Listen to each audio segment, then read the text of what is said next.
नेहमीच असं होतं की आपण जो माठ आणतो त्यामध्ये काही दिवसच पाणी थंड होतं आणि कालांतराने त्यातील पाणी थंड होण्यास कमी होतं. मग आपण नवीन माठ आणायचा विचार करतो. पण थांबा, नवीन माठ आणण्याऐवजी जुन्या माठामध्ये थंडगार पाणी होण्यासाठी मी तुम्हाला 2 इन्ग्रेडियंटचा वापर करायला सांगणार आहे. तो वापर केलेत ना तर नक्कीच तुमच्या माठामध्ये पाणी थंड होईल आणि नवीन माठ घ्यायची सुद्धा गरज लागणार नाही. चला तर मी इथे जुना माठ घेतला आहे. हा माठ 2 वर्षापूर्वीचा आहे, तरी सुद्धा याच्यामध्ये पाणी कमी प्रमाणामध्ये थंड होतंय. तर आपण काय करतो, थंड पाणी होत नाही तर मग फ्रीजचा पाण्याचा वापर करतो, म्हणजे फ्रीजमध्ये बॉटल भरून ठेवतो. मग ते फ्रीजमधील पाणी आपल्या शरीरासाठी हानिकारक ठरतं आणि मुलांसुद्धा लवकर सर्दी खोकला होतो. तर मी इथे एक सिक्रेट वस्तू वापरणार आहे. तर ती वस्तू म्हणजे मीठ. तर आपल्याला काय करायचं, मिठाने इथे माठ चांगल्यापैकी घासून घ्यायचा.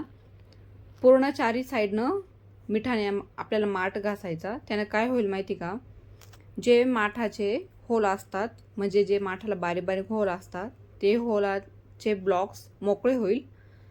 माठामध्ये पाणी झिरपून झिरपून त्याला क्षार जमा होतात. मग ते क्षार साचलेत ना तर आपल्याला माठाला गारवा लागत नाही, आतमधल्या पाण्यासाठी थोडी हवा लागत नाही, मग आपलं पाणी थंड होण्यास कमी होतं.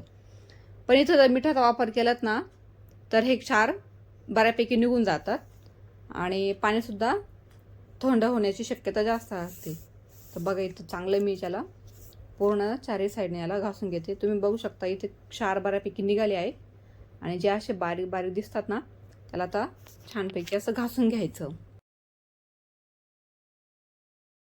नवीन माठामध्ये कसं असतं, ते पाणी जास्त प्रमाणामध्ये झिरपत असतं, त्याच्यामुळं पाणी जास्त थंड होतं. आता बाजूने हा पूर्ण घासून झाला आहे. आता आपण याला खालच्या बाजून सुद्धा घासून घ्यायचं, कारण की खाली सुद्धा याला क्षार जमले असतात, जे पाणी झिरपून झिरपून त्याच्यामधले क्षार जमून होल ब्लॉक्स होतात. तर बघा स्क्रबरने याला छानपैकी पूर्ण घासून घ्यायचं. तुम्ही बघू शकता एक क्षार पण निघायला सुरुवात झाली आणि बऱ्यापैकी हे मिठाने घासलेत ना तर हे आपल्याला रिझल्ट देतात. बघा इथे बऱ्यापैकी क्षाराचे निघाले आहेत. तर अशाच काही काही ट्रिक्स वापरल्यात ना तर छोटे छोटे आपले खर्चसुद्धा वाचतात, म्हणजे आपल्याला नवीन माठ वगैरे घ्यायची गरज पडणार नाही.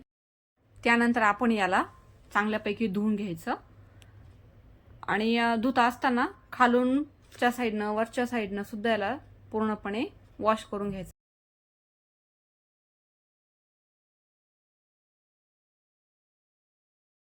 बघा आता माठावरती जे क्षार जमलेले होते ना ते सगळे निघूनच गेले आहेत बऱ्यापैकी. आता आपल्याला पुढे काय करायचं, माठाला आतमधून सुद्धा मिठाने घासून घ्यायचा, म्हणजे आतमध्ये सुद्धा जे क्षार जमले असतात ना ते सुद्धा आपल्याला काढायचे, म्हणजे त्यानं काय होईल, ब्लॉक्स त्याचे मोकळे होतील. आणि पुन्हा एकदा मीठ घ्यायचं आणि याला चारी साईडनं परत एकदा घासून घ्यायचं. याने काय होतील, आतमध्ये जी घाण जमलेली सुद्धा असेल ना थोडीफार ती पण निघेल आणि जे ब्लॉकेज आहे ते सुद्धा मोकळे होतील.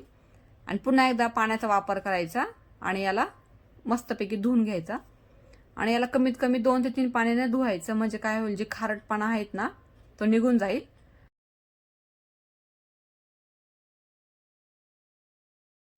माठाला स्वच्छ पाण्याने धुतल्यानंतर बघा असं खराब असं पाणी याच्यामधून निघालं. 10-15 दिवसाच्या गॅपनं आपल्याला माठ असा स्वच्छ केलाच पाहिजे, नाहीतर मग पाण्याचा स्मेल येतो. पुन्हा एकदा आपण याला परत एकदा छान अशा पाण्याने स्वच्छ धुवून घ्यायचं.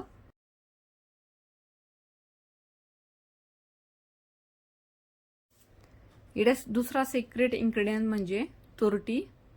तर आपण इथे तुरटीचा वापर करणार आहोत. तर एक तुरटीचा तुकडा घ्यायचा आणि हा तुकडा आपल्याला थोडासा माठामध्ये फिरवायचा आहे. तर हा तुकडा आपल्याला ओला करून घेतल्यानंतर असा माठामध्ये फिरवायचा. याने काय होईल, जे माठामध्ये जंतू आहेत, म्हणजे थोडीशी घाण वगैरे असेल किंवा जे ब्लॉकेज असतील ते मोकळे होण्यास मदत होईल आणि जंतूसुद्धा यातले मरतील. तुरटी ना घाण साफ करायचं काम करते. तर आपण माठामध्ये फिरवली तरी चालेल किंवा तुम्ही ग्लासमध्ये किंवा छोट्याशा पातेल्यामध्ये त्याच्या तुरटीचं थोडंसं पाणी करायचं आणि माठामध्ये असं फिरून खळबळून घ्यायचं. म्हणजे काय होतं, पूर्णपणे चारी साईडनं माठाला पाणी लागलं ना तर याच्यामध्ये याचा फायदा नक्कीच होईल. आता आपल्याला पूर्ण एकदा 2 ते 3 पाणी स्वच्छ धुतल्यानंतर हा माठ आपण भरून ठेवायचा. पाणी थंड होण्यासाठी मी अजून एक उपाय सांगणार आहे. म्हणजे काय करायचं, एक कॉटनचा कपडा घ्यायचा, हा मस्त ओला करून घेतला ना, तर हा कपडा आपल्याला माठाला बांधायचा आहे.